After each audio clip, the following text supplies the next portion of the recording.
bahan bakuku itu dari tanah. Dalam kitab Kejadian pasal yang kedua ayat yang ke-7. Ketika itulah Tuhan Allah membentuk manusia itu dari debu tanah dan menghembuskan napas hidup ke dalam hidungnya. Demikianlah manusia itu menjadi makhluk yang hidup. Bahan bakuku itu dari tanah. Kita pernah lihat saudara.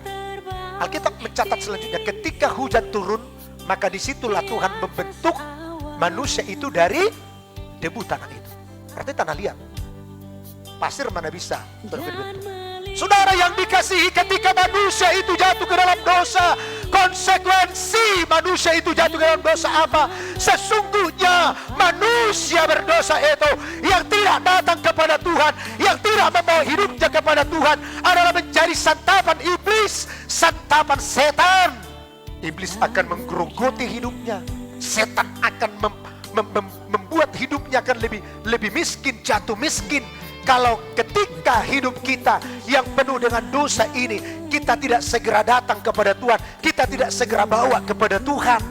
Ketika manusia jatuh ke dalam dosa, saudaraku, Tuhan menghukum Adam, Tuhan menghukum Hawa, dan lihat Tuhan menghukum ular itu. Ketika ular itu ambil andil menjatuhkan manusia, menggoda, maka Tuhan berkata kepada ular itu apa? Debu tanahlah menjadi manusia itu menjadi santapan iblis. Kalau tidak datang kepada Tuhan, kalau tidak membawa hidupnya kepada Tuhan. Kalau engkau kendor hari-hari ini, ingatlah, bukan lebih banyak Tuhan menggarap hatimu daripada iblis. Saya mau katakan ini sebagai gembala. Kalau engkau mundur hari-hari ini dan engkau terus dalam kemunduranmu, ingatlah, engkau sedang membuka peluang pintu untuk iblis terus memproses hidupmu, bukan sebaliknya Tuhan. Tuhan, itu apa lagi aku datang kepada Tuhan? Selama ini aku sudah berjuang, selama ini aku sudah baik Tuhan. Menurut Engkau baik. Ini satu kesombongan sudah untuk diproses Tuhan. Sampai kapanpun prosesmu tidak akan selesai. Karena apa? Ada kesombonganmu, ada tidak pengenalan dirimu. Kau merasa hebat, saya merasa hebat, saya merasa bisa, saya merasa tidak bersalah, saya merasa tidak jauh kok. Kejadian 3 ayat 14. Lalu berfirmanlah Tuhan Allah kepada ular itu, karena engkau berbuat demikian, terkutuklah engkau di antara segala ternak dan di antara segala binatang hutan. Dengan perut mula engkau akan menjalar, dan debu tanahlah. Manusia berdosa, maka manusia itu bagaikan debu tanah. Kalau engkau sadari kau debu tanah, hanya ada satu kesempatan untuk mendapatkan proses pemulihan. Itu apa? Datang kepada Tuhan, berlari kepada Tuhan, berlutut di kaki Tuhan. Katakan seperti apa yang dikatakan oleh Nabi Yesaya ini, kami tanah liat dan engkaulah yang membentuk kami. Artinya dia sadari bahwa dia bawa hidupnya, dia letakkan hidupnya di tangan Tuhan. Tuhan, saudaraku, suka dengan proses. Dan saudara, setiap apa yang terjadi, setiap rangkaian, setiap tindakan, setiap kejadian yang terjadi dalam kehidupan kita secara sistematis, ini semuanya tujuan. Kalau sebenarnya tujuan Tuhan untuk memproses kita.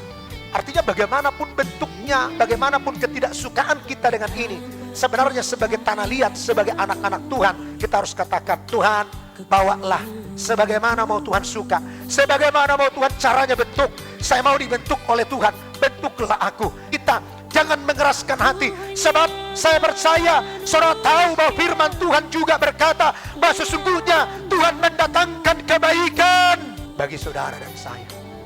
Amin. Tuhan mendatangkan kebaikan.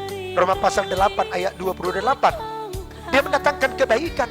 Apapun yang terjadi, rangkaian apapun yang terjadi dalam hidupmu, mungkin ketika engkau dipecat, mungkin ketika engkau diangkat oleh dalam pekerjaanmu, mungkin engkau sedang kehilangan jobmu, mungkin engkau sedang kehilangan yang kau kasihi, mungkin engkau sedang kehilangan apapun yang kau pikirkan, idam-idamkan, belum dapat kau terima apa yang kau gumuli sampai hari ini, maka engkau tetap bisa diproses Tuhan. Atau memberontak, atau bersungut-sungut, atau ngomel, atau berbantah dengan Tuhan. Sebab Tuhan katakan, mana mungkin yang dibentuk membantah kepada pembentuk. Kalau ini terjadi sesuatu yang sebenarnya konyol, saudara, tidak justru ada solusi, tidak justru ada jalan keluar, tetapi justru Tuhan akan tinggalkan ketika kita berpatah dengan pembentuk kita. Saudara, Roma pasal 8 ayat 28. Ayo. Sekarang bahwa Allah turut bekerja dalam segala sesuatu untuk mendatangkan kebaikan bagi mereka yang mengasihi Dia, Iya. yaitu bagi mereka yang terpanggil sesuai dengan rencana Allah. Kalau saudara dan saya ada dalam rencana Tuhan, saya percaya Tuhan akan proses kita. Tanah liat yang saudaraku telah hancur pun hidupmu. Tanah liat yang sudah tidak mungkin jelas pun bentuk hidupmu. Maka saudaraku, kalau hidupmu bagian dari rencana Allah terpanggil, maka saudaraku ikutilah, jalanilah proses demi proses. Sebab saya percaya bahwa Tuhan sedang mempersiapkan hidupmu untuk mengubah hidupmu lebih baik, lebih indah daripada hidup yang sekarang. Puji Tuhan.